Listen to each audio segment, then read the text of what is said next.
আসসালামু আলাইকুম রহমতুল্লাহি ওবরাকাতু। আগামী 11 জুন রোজ বৃহস্পতিবার সারা বিশ্বব্যাপী যেই ফিফা ওয়ার্ল্ড কাপ তথা বিশ্বকাপ খেলা শুরু হতে যাচ্ছে, এই খেলাকে কেন্দ্র করে বিভিন্ন রকম উন্মাদনা সৃষ্টি হচ্ছে আমাদের যুব সমাজের মাঝে, বিশেষ করে মুসলিম যুব সমাজের মাঝে।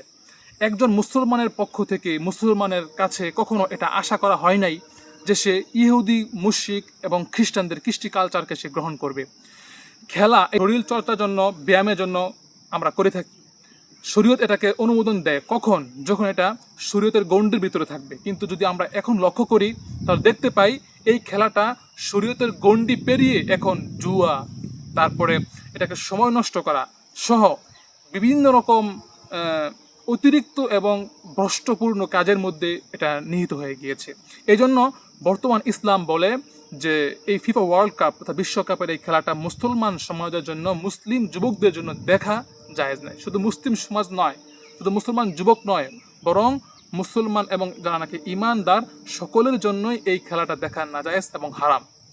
কারণ এর মধ্যে সময় অপচয় করা হচ্ছে, এর মধ্যে সারা রাত নির্গুম থেকে সেই নামাজ এবং আল্লাহ রাব্বুল আলামিনের ইবাদত থেকে সে গাফেল হয়ে সারা রাত সে খেলার মধ্যে মগ্ন থাকছে।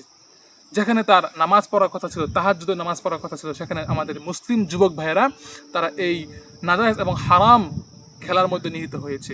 এই দিনে আমরা যদি লক্ষ্য করে দেখি বিভিন্ন গাড়ির উপরে, গাড়ির সামনে, নিচে, পিছনে এবং বিভিন্ন বাড়ির উপরে, ঘরের ভিতরে, দেয়ালের মধ্যে বিভিন্ন রকম গ্রাফিতি, আর্জেন্টিনা সহ বিভিন্ন দেশ যাদেরকে তারা সাপোর্ট করে তাদের পতাকা তারা টাঙিয়ে রাখে। অথচ এটা একজন মুসলমানের জন্য কখনোই কর্তব্য ছিল না। একজন মুসলমান তো, একজন মুসলিম যুবক তো সে ফলো করবে, সে অনুসরণ করবে সাহাবায়ে কেরামের ঈমান দীপ্ত সেই ঘটনাগুলোকে, সাহাবায়ে কেরামের সেই সুন্দর সোনালী যুগের সেই ইতিহাসগুলোকে সে ধারণ করবে।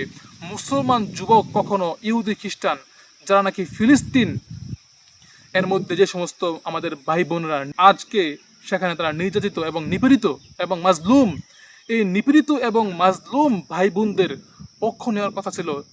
সেখানে ফিলিস্তিনের এই ভাই বোনদের বিপক্ষে অবস্থান করছে ব্রাজিল এবং আর্জেন্টিনার খেলোয়াড়রা। তারা চায় আমাদের মুসলমান ভাই বোনেরা যেন নিয়মিত সেখানে তারা জুলুমের শিকার হয় এবং মাজলুম হয়।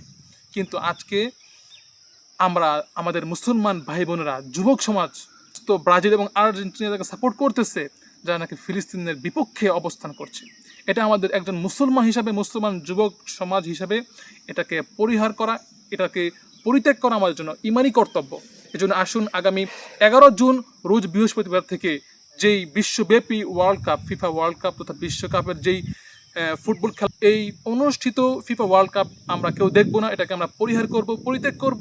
এটা হচ্ছে আমাদের ইমানি দায়িত্ব। আল্লাহ রাব্বুল আলামিন আমাদের সকলকে ইমানি দায়িত্ব পালন করে যেন আমরা এই ফিফা ওয়ার্ল্ড কাপ থেকে বিরত থাকতে পারি।